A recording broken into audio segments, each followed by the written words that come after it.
네, 오늘 오프닝과 함께 예고를 해드렸었죠. 인플레이션에 대한 압력으로 시장의 변동성이 지금 다소 커지게 됐는데 우리가 체크해야 할 부분들과 함께 투자 전략 어떤 것들이 있는지 시장에 대한 궁금증 모두 해결해 보도록 하겠습니다. 오늘은 DS투자증권의 은성민 리서치센터장과 함께하겠습니다. 안녕하세요. 네, 안녕하십니까. 네, 최근에 그 인플레이션에 대한 압력 때문에 시장이 좀 걱정 아닌 걱정을 많이 했었는데 이 인플레이션 우려가 촉발된 주요 원인을 좀 뭐라고 분석을 해야 될까요, 센터장님?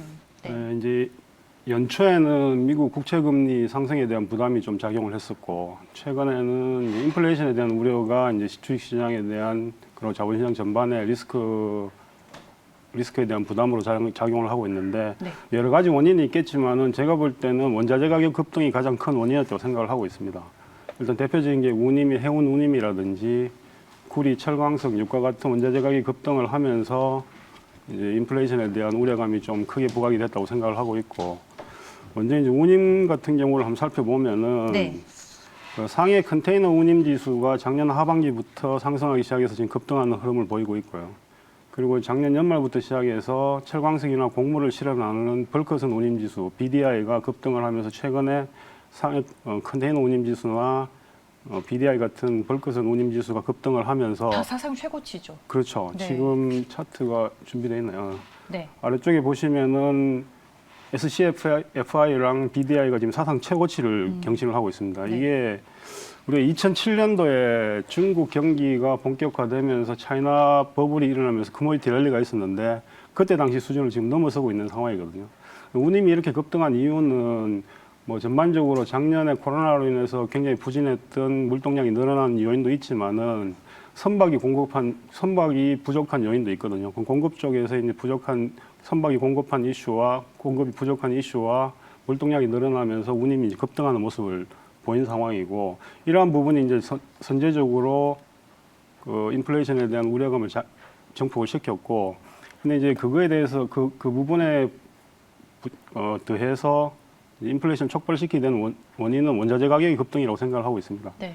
대표적인 게 구리하고 철광석인데 유가도 마찬가지고, 이제 구리를 가장 중요한 그 경기의 바로미터로 보는 이유가 구리가 대부분의 그 산업재에 많이 쓰이고 있습니다. 건설 관련된 건축 자재라든지 자동차, 가전, 기존의 이제 수요층에다가 최근에 전기차나 신재생 에너지 같은 산업이 이제 활발하게 발달을 하면서 이쪽 부분에서도 이제 구리 수요가 늘어나면서 구리 수요에 대한 기대감이 굉장히 커진 상황이고, 그렇지만은 제가 볼 때는 지금 인플레이션 촉발을 한 원자재 가격 상승은 수요적인 측면도 분명히 있지만은 공급 쪽에서의 문제가 더 크다고 보고 있습니다. 네. 일단 구리만 먼저 말씀을 드리면은 구리를 가장 많이 생산하는 나라가 칠레인데, 아시겠지만 지금 남미 쪽은 코로나 사태로 인해서 광산 생산 활동이 굉장히 차질을 빚고 있는 상황이고, 또 칠레 같은 경우에는 연금 정책이라든지 임금 관련된 파업 이슈가 있기 때문에 구리 생산 차질로 인해서 수요와 맞물려서 지금 급등하는 모습을 보이고 있고요. 철광석은 더더욱 저는 공급 쪽의 이슈가 더 크다고 생각을 하고 있습니다. 지금 철광석을 가장 많이 생산하는 나라가 호주하고 브라질인데, 브라질은 칠레와 마찬가지 상황이 펼쳐지고 있는 상황이고, 호주는 다들 아시다시피 지금 중국하고 호주가 정치적인 이슈에서 지금 무역 갈등을 초래하고 있는 상황이죠. 중국이 지금 호주산에 대해서 관세를 부과하고 있고, 거기에서 호주가 중국에 대응할 수 있는 카드가 철광석이거든요. 네. 철광석의 이제 생산량을 조절을 하면서 철광석 가격 급등을 통해서 중국을 압박하는 이런 요인들이 맞물려서 지금 철광석 가격이 급등을 했기 때문에 구리하고 철광석 가격이 지금 공급 쪽 측면에서 굉장히 좀 문제가 생겨서 가격이 급등한 상황이고, 이러한 부분들이 지금 원자재 가격 상승에 따른 인플레이션을 촉발한 원인이 아닐까 이렇게 보고 있습니다. 그러면은 수요가 아니라 이제 공급의 문제가 더 큰 거면 좀 우리가 일시적으로 보고 이 원자재 가격이 안정화되는 단계도 좀 그러면 곧 도래를 할 수 있는 저는 거네요? 좀 그렇게 보고 있는데, 물론 이제 이게 지금 5월이니까 5월, 6월은 이제 계절적으로도 성수기고, 네. 지금 당장 이 원자재 가격이 잡힌다고 볼 수는 없겠지만은 지금 7, 8월이 되면은 대부분의 이제 철강이나 화학 같은 산업재, 조선 건설도 마찬가지고 소재 산업재정이 이제 계절적 비수기에 돌입을 하게 됩니다. 휴가도 있고, 네. 장마도 있고, 또 그 시즌에 이제 가동 중단이나 이런 현상들이 좀 생길 수도 있고, 또 한 가지는 지금 4월 달에 미국 CPI나 PPI가 굉장히 높게 나왔잖아요. 근데 그 부분은 작년 3월이 이제 코로나가 굉장히 크게 부각이 되는 시점이었고 경기가 굉장히 나빠지는 시기였는데 그런 면에서 이제 베이스 이펙트가 굉장히 컸다고 생각을 하고 있고요. 근데 7월 이후부터는 작년 7월 이후부터 미국 경기가 조금씩 회복되는 모습을 보였기 때문에 7, 8월 달에 나오는 CPI나 PPI가 굉장히 중요하다고 생각을 하고 있고요. 네. 그래서 이제 7, 8월이 좀 변곡점이 되지 않을까. 저는 개인적으로 조금 전에도 구리 가격을 좀 보여드렸습니다만은 지금의 경기 상황을 반영을 했었을 때 지금의 원자재 가격은 지나치게 높다. 개인적으로 좀 버블이 끼어있지 않냐 생각을 과열된 부분이 있다고 보시는군요. 그렇게 보는 이유 네. 중에 하나가 지금 구리나 WTI 같은 경우, 구리 같은 경우 LME 시장에서 거래가 되는데 이 투기적 포지션이 굉장히 가격에 영향을 많이 미칩니다. 최근에 보시면은 구리의 매수 투기적 포지션이 굉장히 높은 상황이거든요. 최근에 좀 줄어들긴 했지만은 네. 유가도 마찬가지고 이러한 투기적 포지션과 맞물려서 지금 가격이 급등한 상황이기 때문에 이게 지금 경기를 반영한 단순한 원자재 가격 상승 이렇게 보기는 좀 힘들지 않느냐 이렇게 보고 있습니다. 네, 알겠습니다. 지금 뭐 인플레이션에 대한 압박감 속에 모르겠어요. 글로벌 시장에서는 좀 미 연준의 행동에도 좀 예의주시를 하고 있는 것 같고, 뭐 미 연준이나 뭐 연준 부의장 등의 지금 뭐 코멘트 등을 봤을 때는 약간의 신중함이 아직까지는 좀 있는 것 같은데, 인플레이션에 대한 우려가 앞으로 뭐 미국 정부의 재정이나 통화 정책에는 또 어떤 영향을 주게 될까요? 그렇죠. 지금 인플레이션을 걱정하는 이유가 단순히 인플레이션을 통해서 뭐 기업 실적 약화, 경기 둔화 이런 것도 있지만은 당장 이제 미국의 정책 스탠스가 어떻게 변할 것이냐. 지금 이제 굉장히 이제 경기 부양 정책을 많이 쓰고 있는데 뭐 테이퍼링이라든지 금리 인상을 조기에 단행한다든지 이러한 부분들에 대한 우려가 팽배하다 보니까 이제 인플레이션 이슈가 증폭되고 있는 상황인데 네. 미국의 결론적으로 말씀드리면은 뭐 연준에 있는 연원 총재라든지 연준 인사들도 언급을 했지만은 지금 당장은 미국이 정책 스탠스를 바꾸지는 않을 거라고 판단을 하고 있습니다. 미국이 지금 연준의 정책 스탠스의 키로 보고 있는 것은 완전 고용하고 평균 물가 목표제 2% 이상 달성 시, 그러니까 일시적으로 2% 넘는 게 아니라 향후 상당 기간 인플레이션 2%가 넘어도 감내를 하겠다는 얘기거든요. 맞아요. 네. 결국은 이제 고용이 관건이라고 생각을 하고 있기 때문에 지금의 고용 상태로 봤었을 때는 원자재 가격에 의한 인플레이션이 지금 이슈가 되고 있지만은 지금은 정책 스탠스를 바꿀 가능성이 높지 않다고 생각을 하고 있고, 또 한 가지는 서두에도 잠깐 말씀드렸지만은 지금에 나타나는 원자재 가격이라든지 물가라든지 이런 거는 작년에 코로나로 인해서 굉장히 부진했던 베이스 이펙트 효과가 있기 때문에 지금 이 수치 가지고 판단하기는 어렵다고 보고 있습니다. 좀 더 지켜봐야 되고, 예를 들어서 하반기에도 물가 수준이 굉장히 높은 수준이 된다면은 연준이 정책 스탠스를 바꿀 가능성이 있습니다. 그런데 그때도 금리보다는 테이퍼링을 먼저 단행할 가능성이 높다고 보고 있고요. 그런 측면에서 본다면 좀 더 지켜봐야 되고, 지금 글로벌 경제 성장률 전망치를 보더라도 이 차트를 보시면은 네. 지금 블룸버그 IMF에서 보면은 원래 지금 글로벌 GDP 성장률을 6%로 보고 있는데 작년에 마이너스 32였습니다. 그리고 내년이 4.4, 3.5. 그럼 이걸 평균하면은 3% 정도 수준밖에 안 되는 거죠. 그럼 결국 코로나 이전에 글로벌 경제가 한 3% 정도 성장했었으니까 지금 그 정도로 맞춰 나가는 과정에 있는 거지. 이게 지금 경기가 굉장히 과열돼서 이런 부분은 원래 작년에 대한 베이스 이펙트 때문에 나타나는 현상이지 정말 경기가 핫해서 나타나는 현상은 아니라고 보기 때문에 연준에 있어서도 고민은 충분히 될 수 있다고 생각을 하고 있습니다. 네. 그렇지만은 지금 당장에 지금 나타나는 이러한 현상들로 인해서 정책 스탠스를 바꾸지는 않을 것이다 이렇게 보고 있습니다.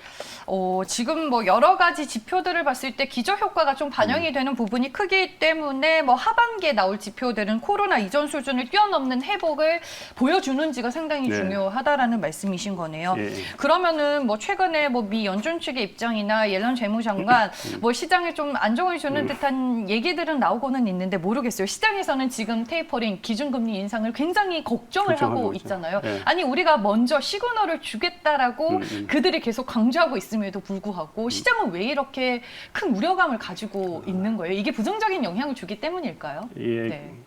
금리 인상이라는 게 막상 단행을 하고 나면은 시장에 부정적인 영향을 미치는 사례가 거의 없습니다. 많지 않고 이게 금리라는 게 결국은 경기를 반영해서 올라가는 거기 때문에 경기 회복을 나타내는 거죠. 근데 이제 지금 왜 이렇게 우려를 하는가 하면은 리만 사태 이후에도 마찬가지고 유로존 리스크가 터졌을 때도 그렇고 지금 코로나 이슈 이후에 대규모로 지금 돈을 풀었지 않습니까? 양적 완화를 대규모로 단행을 했고 경기 부양책을 많이 쓴 상황에서 지금 실질적으로 시장에서 체감적으로 느끼는 거는 경기가 회복됐다고 느끼지는 않는데 이런 테이퍼링이나 금리 인상 같이 유동성을 흡수시키는 정책을 단행을 했었을 때 경기가 다시 위축되지 않을까. 그리고 자산 시장에 몰려있던 유동성이 빠지면서 자산 시장이 무너지지 않을까. 이런 부분에 대한 우려가 큰 심리적인 요인이 좀 크지 않을까. 이렇게 생각을 하고 있고 네. 이 사례를 한번 보시면은 지금 2004년 이후 최근에 금리 인상을 이제 2번 했던 사례가 있는데 2015년을 먼저 한번 보시면은 이 당시가 옐런 의장, 지금 재무장관으로 있는 제닛 옐런이 연준 의장으로 있던 시절인데 7년 만에 이제 제로 금리를 탈피하면서 0.25%를 인상을 단행을 했습니다. 이때도 보시면은 다우 기준으로 보면은 금리 인상을 단행하기 전에 네. 시장이 굉장히 충격을 받았을 거예요, 오히려. 근데 이제 인상을 하고 난 시점부터는 오히려 시장이 굉장히 안정적으로 가는 모습이었습니다. 경기 회복을 반영한 금리 인상이었기 때문에 결국은 이런 부분들을 놓고 본다면은 지금 시장이 우려하는 거는 유동성이 축소될 수 있다는 우려감을 반영한 것이고 막상 경기가 회복이 돼서 금리가 인상이 된다면 오히려 지금에 대한 우려감은 좀 불식되지 않을까 이렇게 판단을 하고 있습니다.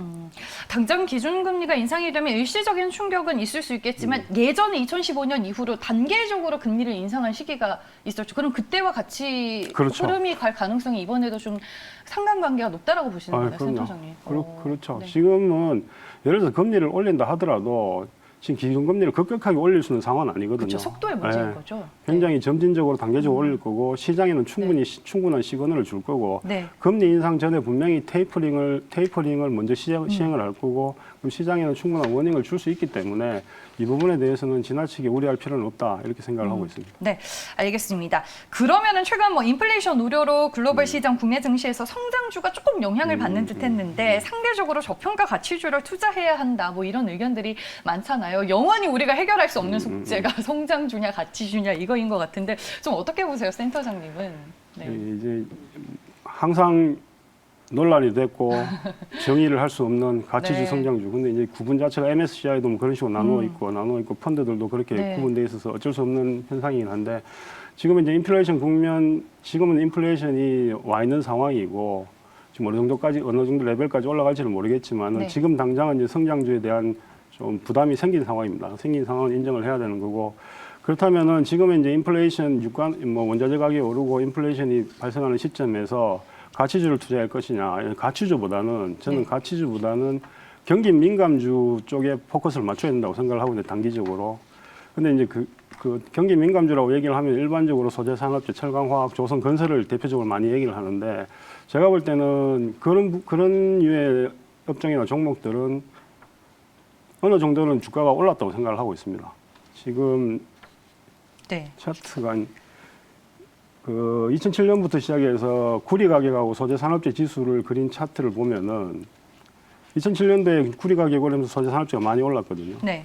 근데 지금의 소재 업종의 레벨이 2007년도 수준을 넘어선 상황입니다. 물론 이제 이익의 구조가 많이 변하긴 했지만은 그런 측면에서 본다면은 물론 그런 업종도 추가적으로 모멘텀이 있으니까 더 갈 수 있겠지만은 지금의 인플레이션을 생각을 한다면 오히려 저는 경기 민감 소비재 그리고 지금 억눌려 있던 소비가 발생하고 있는 펜트업 디맨드가 생기고 있고 MZ 세대들의 소비 패턴이 변하고 있잖아요. 네. 그 관련된 소비자라든지 금리 인상에 따른 수혜를 볼 수 있는 금융주들, 보험이나 은행주들 이런 쪽에 이제 단기적으로 포트폴리오를 짜는 게 맞다고 생각을 하고 있고, 근데 장기적으로 보면은 저는 인플레이션이 지속적으로 갈 수 있는 상황은 아니기 때문에 기존의 성장주 중심으로 다시 회귀하지 않을까 이렇게 보고 있습니다. 네, 알겠습니다. 센터장님 오늘 뭐 좋은 자료도 많이 주셨고 많은 얘기해 주셨는데 질문이 더 있는데 오늘 좀 시간이 부족해서 여기까지만 듣도록 하겠고요. 분기마다 한 번씩 나와 주셔서 네. 시장 얘기를 해주시면 참 좋겠다라는 생각이 드는데 앞으로도 잘 부탁드리겠습니다. 네. 네, 알겠습니다. 지금까지 DS투자증권 리서치센터의 은성민 센터장과 함께했습니다. 고맙습니다. 네, 감사합니다.